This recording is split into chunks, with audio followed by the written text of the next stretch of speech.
Welcome back to Charter Local Edition. I'm Mark Staples, I'm your host, and we're coming to you from West Yellowstone, Montana, the site of the 2014 Montana League of Cities and Towns Conference.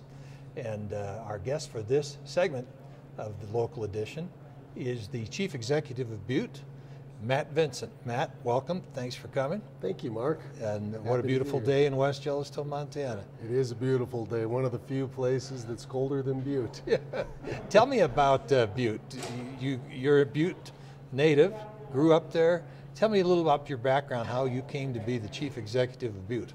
Well, I'll try and condense it for you. I mean, I was the student body president at Butte High School, where I graduated from, and then kind of got out of politics, so to speak, and went up to Montana Tech and got a degree in chemistry, played football for the Orediggers, and then actually went to work on Butte's Superfund issues as an environmental scientist, working in that field for a while, and ended up back at Montana Tech as an employee, at which point, you know, I just felt that Butte had done so much for me, and you know, I'm raising my kids and having my family in Butte. It was time for me to give something back and get more involved, and so I was blessed enough to be victorious in my run for chief executive, and now I got about 2 years under my belt in that position. And Butte's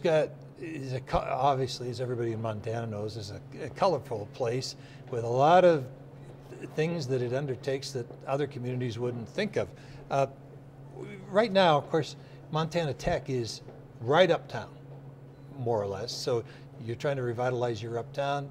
Plus, you've got a university that is rated as one of the best small colleges in America, and whose graduates earn a larger starting salary than anywhere else, I think, in the country. Tell us a little about the partnership you have going with Montana Tech. You know, I mean, and obviously, having gone there and worked there, I probably am approaching it from a perspective that previous folks in my position haven't.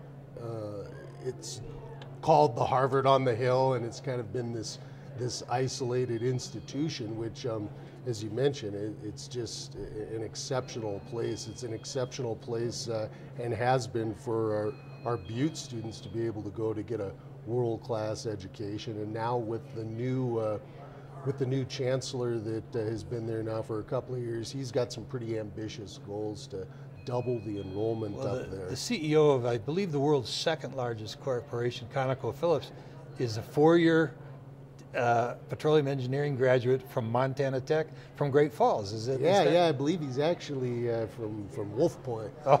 Ryan Lance, yes. My gosh, there's a feather in Tech's cap. Yeah, and they really do. I think the last I saw that they have, Montana Tech has graduates working in 46 different countries around the world, and a lot of them are in those type of positions. So we are working with Montana Tech to try and meet that ambitious goal of doubling their enrollment. I mean, obviously, they're one of the big keys to Butte's future growth when you have a institution that is ranked that high in quality. And so we've been working with them double time to help them work on some of their infrastructure projects, connectivity to our downtown, which happens to be our uptown in Butte, and as opposed to in Butte, there's the flat, the uptown. I was a flatlander growing up, and then after I got into college, I moved to the hill. I've been a hilltopper ever since. So let's talk about another exciting thing that's happened in Butte. And as you know, I'm a native of Butte, so I follow it very closely. Spend a lot of time there. Still have a house there. This festival business that's just growing and growing. There's at least 4 major ones, correct?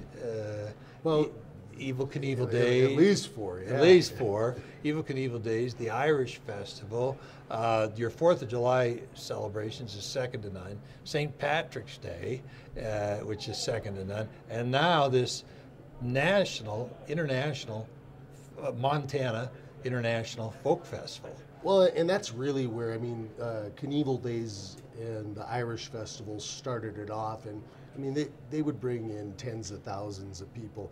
Then building off of that platform, we were lucky, and we always, you know, I always go by that adage that the harder you work, the luckier you get. We got lucky because we had a great group of local individuals pull together, and we landed the National Folk Festival, which stepped it up from 10,000 to 100,000. To 100,000, an order of magnitude, and we have really, you know, kind of relished in that role. As you know, Butte knows how to throw a party, and we've got some professional backing now in how we throw the best party around officially now, not what's just what's the economic impact of that 3-day weekend?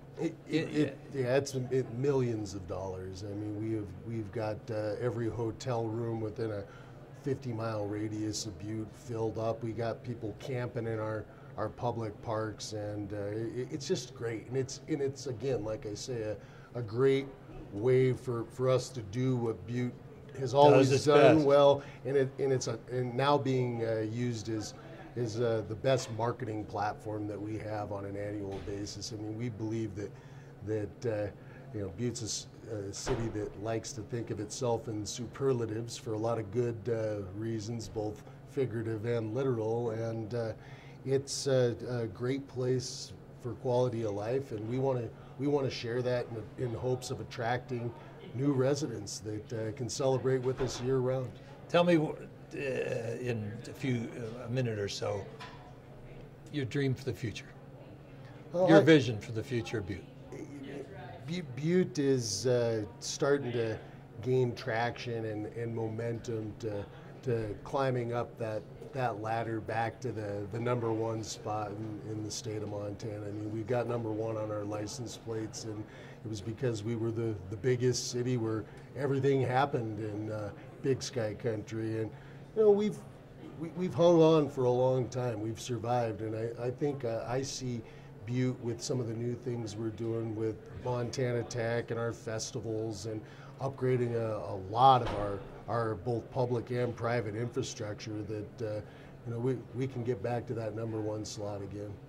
Well, I, of course, am always pulling for Butte as a native, and once you're there, even if you've moved someplace else, you're just in temporary exile. You haven't left, and so thank you for coming by. Best of luck for everything that the town's got going. Hope to see it, 1,000,000 of them myself, and thanks for being with us. And thank you for tuning in to Charter's Local Edition. Thanks, Matt. Thank you, Mark.